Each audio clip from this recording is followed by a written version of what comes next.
Welcome to Robust News. Robust News में आपका स्वागत है। अगर चीन ने भारतीय क्षेत्र में घुसपैठ नहीं की है तो उससे बात किस बारे में हो रही है। भारत चीन सीमा पर 20 भारतीय सैनिकों के शहीद होने के बाद प्रधानमंत्री नरेंद्र मोदी ने शुक्रवार को बुलाई सर्वदलीय बैठक में कहा कि भारतीय सीमा में न कोई घुसा था, न किसी पोस्ट को कब्जे में लिया गया था। उसके बयान पर विपक्ष ने सवाल उठाए हैं। अगर आप चैनल में नए हैं तो चैनल को सब्सक्राइब कर लीजिए, कमेंट में अपनी राय दें और ट्विटर में आप फॉलो कर सकते हैं।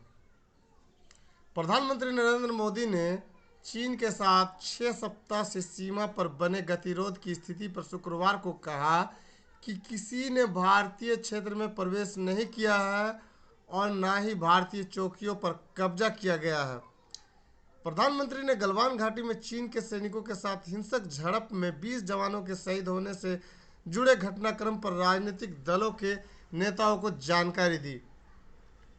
मोदी ने बैठक में कहा, ना वहाँ कोई हमारी सीमा में घुस आया है, ना ही कोई घुसा हुआ है, ना ही हमारी कोई पोस्ट किसी दूसरे के कब्जे में है। उन्होंने आगे कहा, लद्दाख में हमारे 20 जाबाज शहीद हुए, लेकिन जिन्होंने भारत माता की तरफ आंख उठाकर देखा था उन्हें वो सबक सिखा कर आए।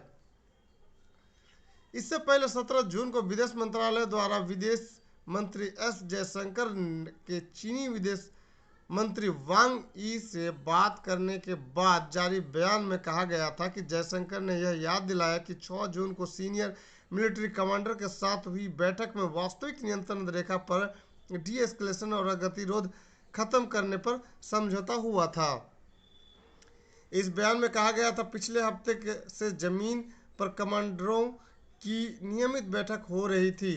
इस बारे में थोड़ी प्रगति हुई थी, लेकिन चीनी पक्ष ने एलएसी पर हमारी और गलवान घाटी में निर्माण की कोशिश की, जहां यह विवाद का कारण बना। वहीं चीन ने पूर्व नियोजित रणनीति के तहत अपने कारनामे को अंजाम दिया, जिसका परिणाम हिंसा और जनहानि के रूप में सामने आया। यह यथास्थिति बनाए रखने के हमारे सभी समझौते के उल्लंघन बतौर जमीनी सच्चाई बदलने का इरादा दिखाता है।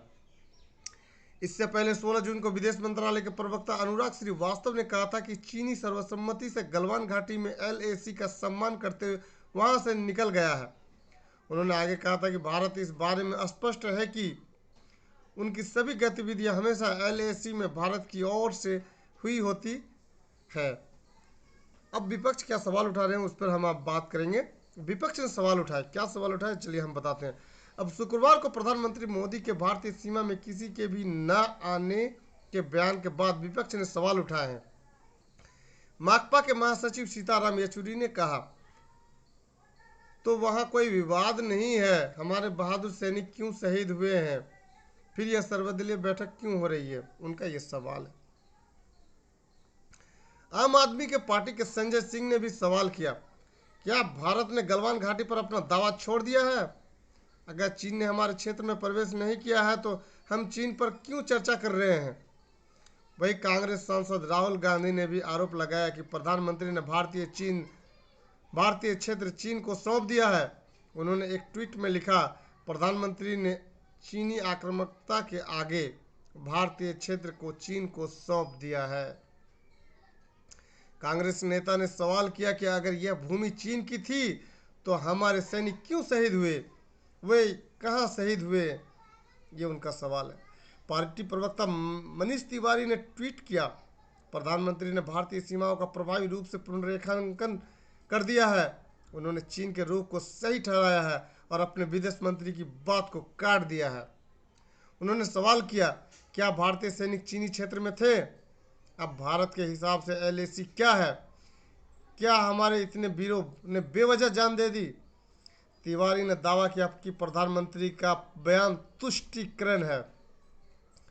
प्रधानमंत्री का यह बयान इन खबरों के बीच आया है कि चीनी सेना ने पैंगोंग त्सो और गलवान घाटी समेत पूर्वी लद्दाख के अनेक क्षेत्रों में वास्तविक नियंत्रण रेखा एलएसी के भारतीय पक्ष की तरफ घुसपैठ की है। वहीं चीन ने गलवान घाटी पर अपनी पूरी संप्रभुता होना का भी दावा किया है। प्रधानमंत्री के साथ वीडियो कॉन्फ्रेंस में हुई बैठक करीब 4 घंटे तक चली, जिसमें सोनिया गांधी, शरद पवार, ममता बनर्जी और सीताराम येचुरी समेत विपक्षी दलों के प्रमुख नेताओं ने भाग लिया।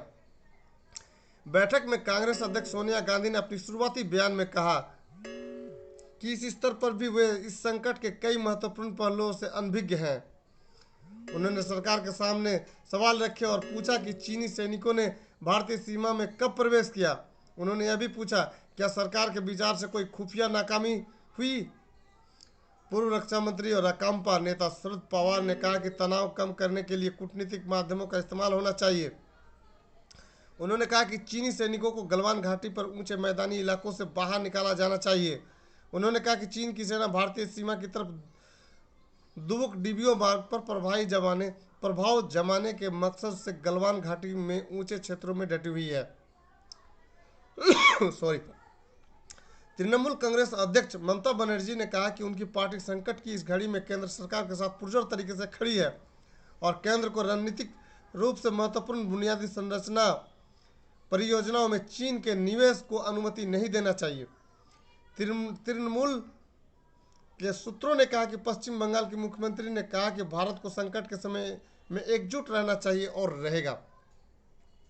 सर्वदलीय बैठक में नहीं बुलाए गए दलों ने सरकार की आलोचना की, प्रक्रिया पर सवाल उठाए।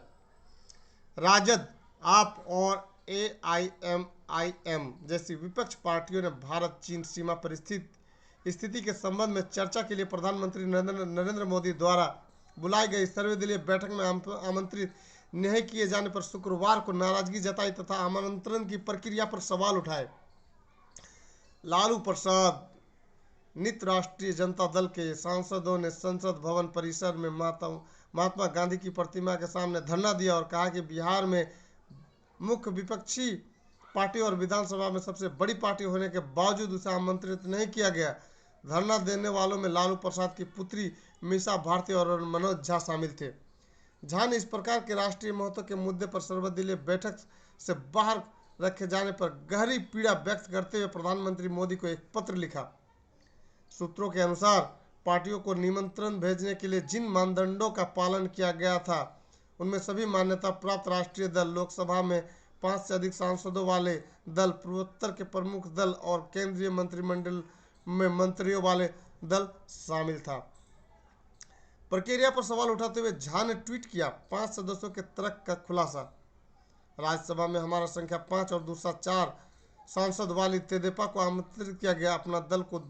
अपना दल 2 सांसद आमंत्रित किया गया। अकाली दल 2 सांसद आमंत्रित किया गया। माकपा 2 सांसद को आमंत्रित किया गया। राजद नेता तेजस्वी यादव ने भी पार्टियों के बैठक के लिए आमंत्रित करने के मानदंड पर सवाल उठाया।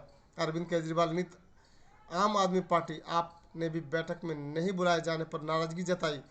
राज्यसभा नेता संजय सिंह ने कहा कि उनकी पार्टी को दिल्ली में सरकार है और पंजाब में यह मुख्य विपक्षी पार्टी है, लेकिन फिर भी भाजपा इतने महत्वपूर्ण मामले पर उनकी राय नहीं चाहते हैं। सिंह ने संवाददाताओं से कहा कि केंद्र की भाजपा सरकार को राष्ट्रीय सुरक्षा और जैसे गंभीर मुद्दे पर सभी को साथ लेना चाहिए। लोकतंत्र के लिए यह दुर्भाग्यपूर्ण है कि 3 बार के मुख्यमंत्री को एक महत्वपूर्ण विषय पर सुझाव देने के लिए नहीं बुलाया गया है। आपने एक आधिकारिक बयान में कहा, यह गर्व की बात है कि सर्वदलीय बैठक नई दिल्ली में हो रही है, जहां आपका शासन है। उम्मीद है कि बैठक में चीन से उत्पन्न खतरे और लद्दाख में चल रहे संकट का सम्मानजनक समाधान निकलेगा। खबर कैसी लगी चैनल को सब्सक्राइब करें, कमेंट पर अपनी राय दें। आपका दिन शुभ रहे। Thanks audience, thanks listener.